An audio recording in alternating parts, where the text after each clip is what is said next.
అందరికీ నమస్కారం అండి. పల్లె తల్లి ఉత్పత్తులు అనే మన ఈ ఛానల్కి స్వాగతం. చిన్నపిల్లలైనా తినగలిగే అంత కమ్మటి మజ్జిగ పచ్చిమిరపకాయలు ఏప్రిల్ నెలలో మాత్రమే లభ్యం అవుతాయండి. ఈ మజ్జిగ పచ్చిమిరపకాయలు పంట ఈ ఒక్క నెలలో మాత్రమే ఉంటుందండి. మిగిలిన నెలల్లో వచ్చేవి కొంచెం ఘాటు ఉంటాయండి. వారం రోజులు పడుతుందండి మిరపకాయలు తయారు చేయడానికి. తెచ్చిన మిరపకాయలని పావుగంట నీళ్ళలో నానబెట్టి మరో 2 సార్లు శుభ్రంగా కడిగి నీళ్లు లేకుండా వాడనిచ్చి మిరపకాయ మధ్యలో ఒక్క అంగుళం మాత్రం ఒక్కవైపే చీరాలండి. 2 వైపులా చీరితే మిరపకాయ విడిపోతుందండి తయారయ్యేసరికి. 10 కేజీల మిరపకాయలు కట్ చేయడానికి గంట పట్టిందండి. మా గోమాత నుంచి వచ్చిన పెరుగునే ఈ మిరపకాయలు నానబెట్టడానికి వేసామండి. ఆవు పెరుగుతోనే చేసాం వీటిని.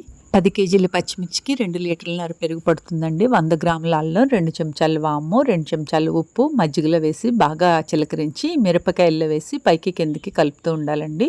2 రాత్రులు 1 పగలు ఊరాలండి. ఇవి గుర్తొచ్చినప్పుడల్లా అవకాశం ఉన్నప్పుడల్లా పైకి కిందకి కలిపితే ఈ మజ్జిగలో మిరపకాయలు బాగా ఊరుతాయండి.